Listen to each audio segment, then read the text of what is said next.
Hello everyone, this is Defense Politics Asia, and this is the summary for the day of 1345 for the 30th of October. And my sleeping note schedule is fuck. It's all over the place. Oh my god.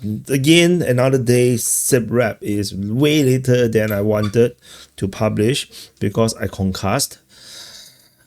And let's go to the Kherson front. Over the Kherson front, we have shelling reported Antonivka. Wonder if this is related to the always being mentioned by the Ukrainians attack at near the Antonovsky Bridge. Not important per se. It's a not important front for now. Zaporizhia front. At the Orikhiv and the KUPYANSK sector, we have fighting reported at Lubkove, as well as Orikhiv. Shelling is reported at Preobrazhenka, and it is a bit weird. Lubkove have not been mentioned like in a month. It's not a usual place. It's mentioned by the Ukrainians, I think. Yeah, mentioned by the Ukrainians. Like a bit weird. So anyway, yeah, the entire Orikhiv offensive has ended. KUPYANSK offensive, I think it will still be ongoing. But tentatively, no reports being mentioned. Maybe it's a rest.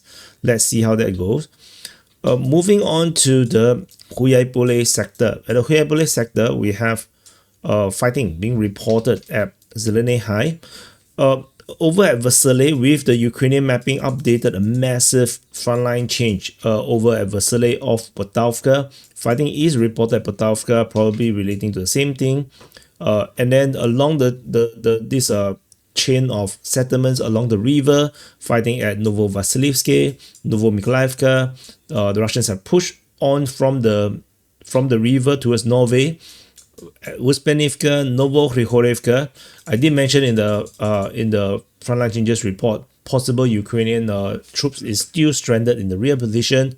Russian forces confirmed to have captured the place called Krasnohorsky. Yeah, keep forgetting the name. It's not very commonly mentioned place. And fighting is now moving towards Solotke for the first time, also known as Slatke or Slatkoye. Yeah, Solotke. So anyway, so that is the Huyaipole sector. Strategically, this frontline change corroborated what I always say, that the Russians are pushing out Poltavka and Melanivka, pushing westward, and this frontline change clearly shows this is exactly happening, which is why fighting is now mentioned as a linear high. That makes sense. So yeah, is the zoom a bit too much? Yeah, anyway, and along the settlements, the Russians is still trying to capture the rest of this the chain. I would say all of the settlements on the eastern part of the river is already claimed to be captured by the Russian forces. That's why we are now seeing the push towards Solotke and Uspenivka and Novy. So the push is moving forward. So let's see how these continue to play out. We go on to the Komar front. Yeah, I have to zoom out. This is not, yeah, it doesn't fit here. Oh my god, what's happening? Okay, wait. Oh, okay, stop. Komar front. So this is Komar. Over the Komar front, we have fighting reported at Filia, and nothing is mentioned around here except Verbove, Danilivka, and Neshaivka. Neshaivka, first time mentioned. Generally, strategically, the Russians are pushing westward. This is the main push. And then Filia is probably skirmish. There is supposed to be another this flanking operation around the forest at Novoselivka. This is not mentioned. But that's all. That's all for the reports for this area. Moving on to the Pokrovsk front. Pokrovsk.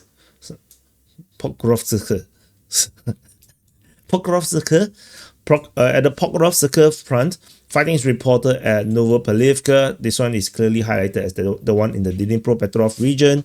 Fighting is reported at Novomyklaivka, Molodetske, Pihorodne, Dashne, Kotline, Vivrove, Chunishine, Minokhrad, which is coming from multiple directions. Fighting is reported over at this place called Kanativka, which is actually the southeastern portion of Pokrovsk. And fighting is reported at Pokrovsk. Ukrainians counterattack from the Hrishine direction. Advanced by the Russian forces within Pokrovsk. I have mentioned and showed this in the frontline changes report, so I'm not going to zoom in. Fighting is reported at Rudinsky. Strategically, I think things is collapsing real fast. There's a geolocation of Ukrainian advance, like they're trying to counterattack, but this is a poor place to counterattack because there's so many places that is in danger. Why are you attacking this place? The Ukrainian counterattack in this sector, I don't think it's going to work. And the Russians are now already expanding the zone of control around Pokrovsk. The Ukrainians in this south and southwest of Pokrovsk is going to be encircled. They are probably already operationally encircled right now, so they are doomed.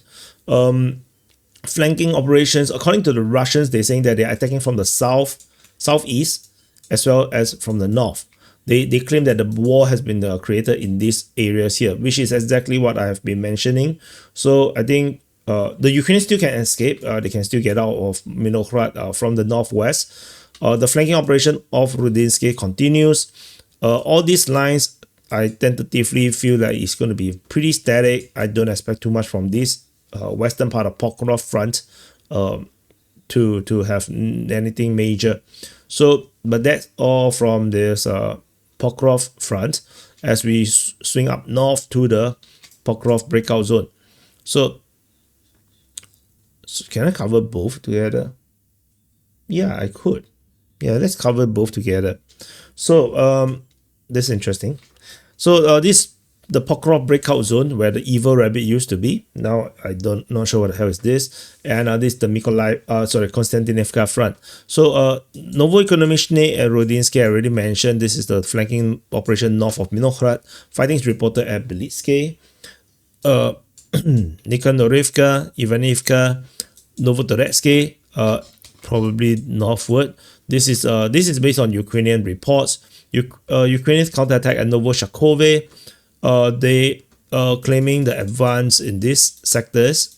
Russian forces attack Shakove, Toretsky, Rusinya. Ukrainians counterattack around the Zoloty-Kolozias region. It's important to note, despite the Ukrainian claim the front line have moved very far away, on the Russian mapping, this area is still a gray zone, according to the Russian perspective. Fighting is so into the Konstantinivka front, fighting is reported at Yablunivka, Shebenivka, Novospassky, Konstantinivka, and Stupovsky. There is frontline changes, massive frontline changes with impossible salients closed up off Alexandro Chutine, and so that's the overall picture. The Russians are still pushing in this direction, pushing out there towards Dobropilia is off the map right now. You can't see it. And the aim to capture all this chain of settlements continues. However, this claim of Ukrainian counterattack or further presence, would make the strategic or tactical situation looks a bit less good for the Russians, but we cannot corroborate if this is real. Gray zone, this gray zone continues. Static line along this Rusinya Yablunivka region. Ukrainian forces still have encircled troops around Shebenivka, which the Russians will try to take out. And then the strengthening of the front line as they try to attack deeper into Konstantinivka, and the operation as Tuposhki is probably related to Priteshny. At the Konstantinivka, this one is, I believe, due to the lack of defense from the Ukrainian side, that the Russians realized that they can push deeper, so they push deeper. I did mention this in the frontline changes report. The problem, the conundrum of even if you know that this is not a Russian primary objective, if you don't defend, the Russians will actually break through and then make it a priority. So you have to defend most of the places. This is just how it goes. So anyway, this is the Pokrovsk breakout zone and Konstantinivka front. I think next time I should still break it up. I think this is a bit confusing. Let me, if I push this like this, you can actually see a bit better like how this goes. You can see this is going towards Dropopilia around here. Yeah, so the otherwise it's still pretty contained, but Ukrainian counterattacks in the north.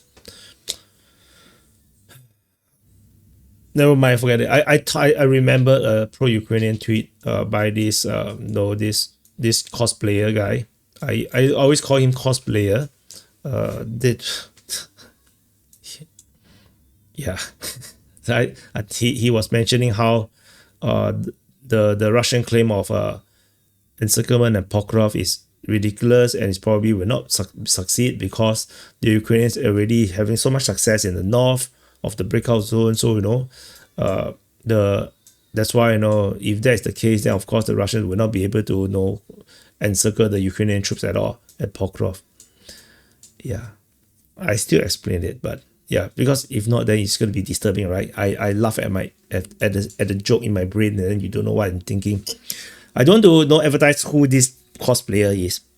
I mean, he's not like cosplayer in the anime, manga, comic sense, but yeah, he's a cosplayer to me.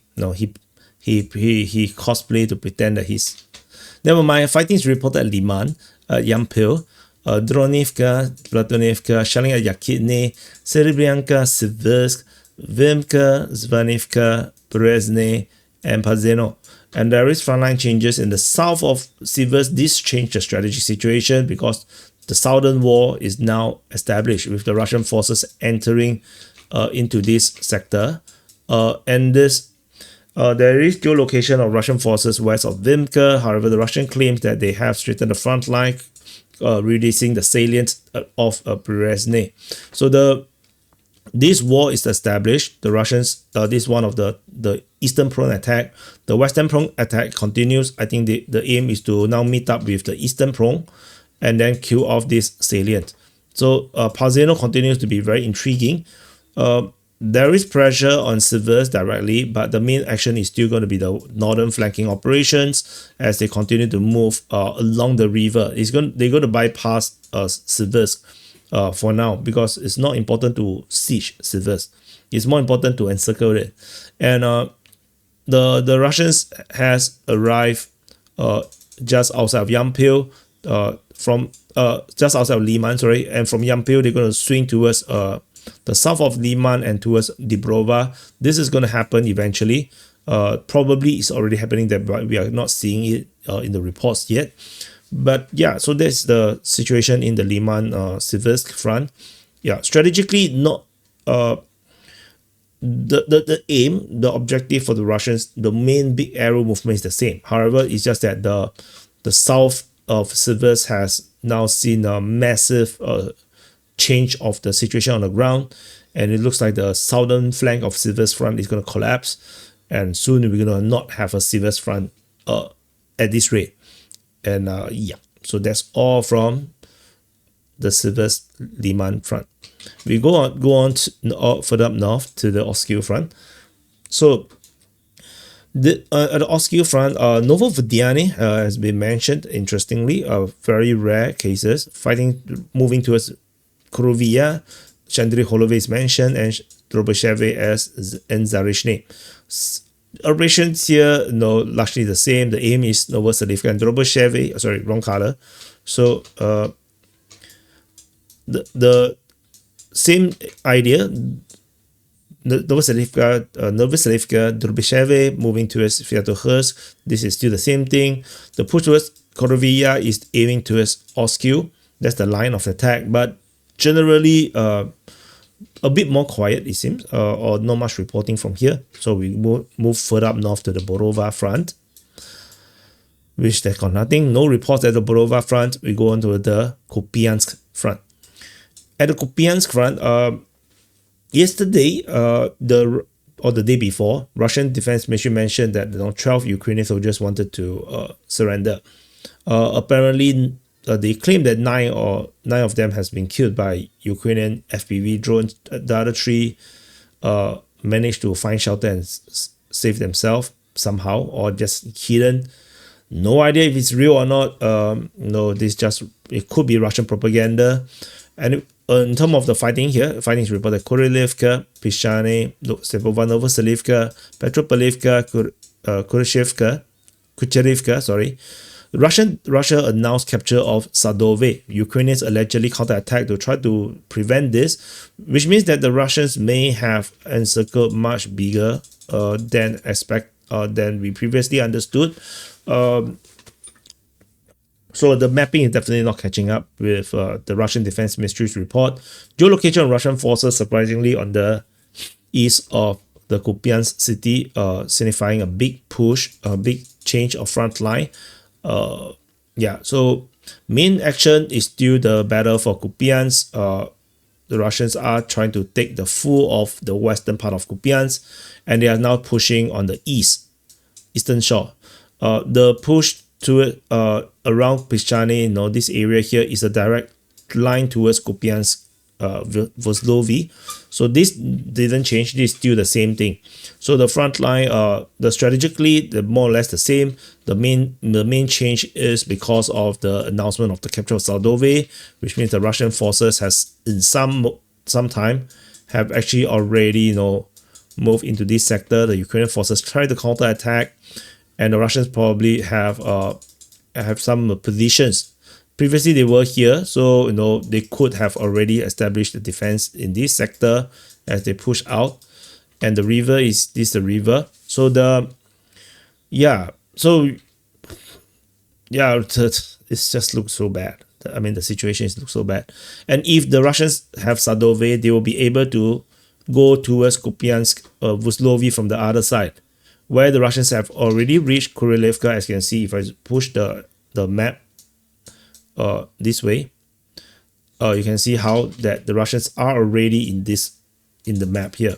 They are pushing towards Kupyansk, Voslovy. So you can see how this is working out, and this will cause an encirclement of the northern half of the eastern half of the Kupyansk front. So that's the implications here. Moving to the Voronezh front, the fighting is reported at Koloziasny and Blokhivka and Fiholivka. Nothing special about all these things. Aim is still the killing of this corner front, but this is a very big place, as I mentioned before, so don't expect too much from that. Over the Kharkiv front, this is Kharkiv. Over the Kharkiv front or Kharkiv front, at the Voschansk sector, we have fighting reported in Voschansk, Taike, and Vochansky Katori. Otherwise, there's nothing else in the front line. Pretty standard routine stuff. And we go on to the last front line. And happy birthday to you if your birthday today. I'm not sure if I wish you guys during the frontline changes report. I might have forgotten about it. But in the buffer zone, the Sumy buffer, fighting is reported at Andriivka and Kindrativka as well as Perlivka. However, geolocation of Ukrainian forces at Konstantinivka. So, which is more important because it's a frontline change. But otherwise, so other than this big moment, yeah, the Sumy front is just very secondary right now. It's not really important. So that's about it. So this is the entire summary for the day of 30th of October for 1345. And thank you for watching. Thank you for your support. Thank you for the two guys. I think one or two guys that have joined the Patreon. So thank you for the support. Definitely need more Patreons. Now I only have half of what less than half of what I have at the peak of the total number of members for supporting a Patreon. So do consider. And thank you for watching, and I'll see you guys in the next update.